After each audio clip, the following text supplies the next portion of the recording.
I'm the father of twins that just got off to college. And I'm feeling it. So we all know that there's been a lot of discussion nationally about student debt, pricing of higher education. I also know that both of your institutions are doing some pretty interesting things to make college more affordable. Can you talk about what you're doing there? Let's start with you. Okay, sure. It really is a big issue. Price matters to students more than ever, and one of the things that we're seeing is that our students are actually poorer than they've ever been at any time since the district has been in existence since 1999. The areas that we serve, median family income has dropped 16%. So we're seeing greater financial need, which impacts a lot of different things. So price matters. And let me first say we're doing a lot, but I want to touch on the big one that allows us to remain very affordable. $59 a semester credit hour, heck of a deal. Get a degree for $3,450. Third best in the nation. No fees, no parking, no technology. That's the cost. So, how do you do that? Well, it's because certainly it costs a lot more than that, and it's not new state funding. That only represents about 17, 18, 19% of our budget. That's on a long decline. You go back 20 years, it was 8%. It'll soon be zero. Probably not in my career, but it's trending that way for a couple of reasons that seem irreversible, but without somebody intervening. So it's local property tax that allows us to do that, and we're blessed to have that grow, and we've kept it the same. But what it allows us to do is artificially buy down tuition. We are nowhere near market level. We're way below the average in the state, which is over 90 for community colleges. So it's our intent to keep that way and go forward. We'll probably see what looks like a tuition increase coming up in the near future. We've been working for 2 years to do something with publishers and bookstores to include all books and learning materials in with the price of tuition. And so we finally were able to negotiate a deal on that. So that'll be $20 and every student is covered for everything per credit hour going forward. But that'll still put us over below. And the reason why we're doing that, our students, as they got poor, they've also quit buying books. 40% of our students weren't buying their learning materials in the past year. And so we've really been working hard. How can you be successful if you can't, if you don't have materials? And we know that's the reason why a number of them fail. So those are a couple of things we're doing. I'll talk about the promise later. Okay, sure. Well, thank you. First of all, tip of the hat to all the UTD folks who are here. Thank you. If I get stuck on anything, I may call one or two of you in the audience to help answer. So, Bill, this is frankly a pretty complex question, and I'll try to give a not as complicated answer. We look at the entire cost of that 4-year education. Needless to say, the tuition rate is an important number. I'll be very frank, we have the highest tuition among publics in the state of Texas.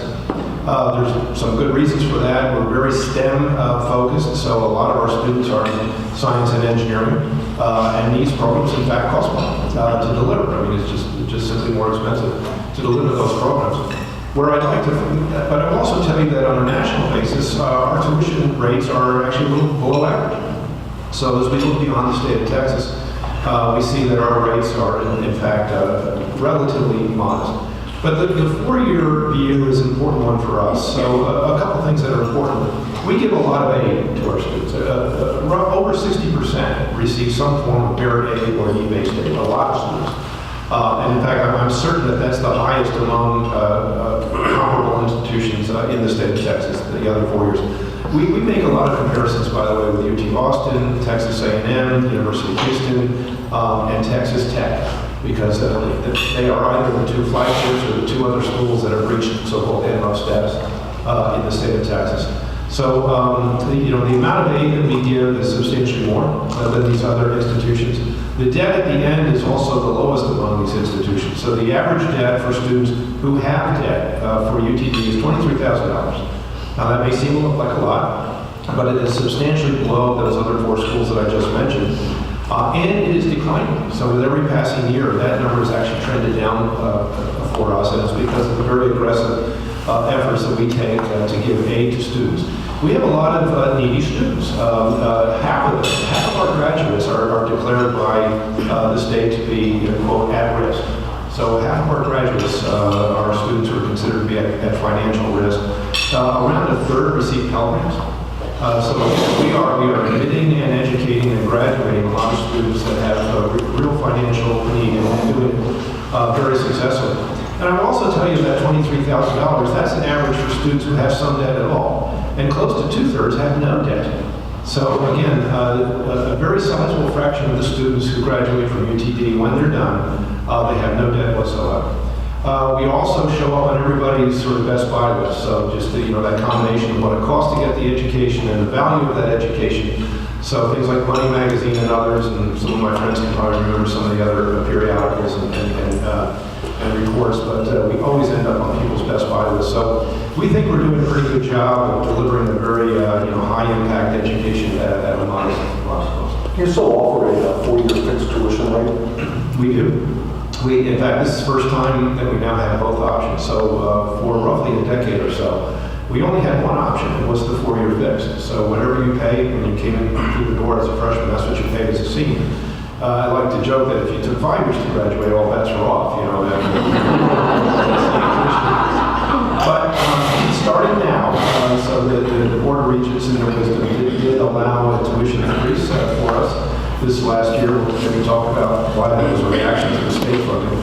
But for the first time in quite a while, we have both tracks available, which is common at almost every other university. So our students can choose to pay a higher rate coming through the door with a promise that it will never go up. Or they can pay a somewhat lower rate, but with the possibility that it might go up. And so we're happy that if they pick either one. But the students can choose either. Right. Dr. May, you mentioned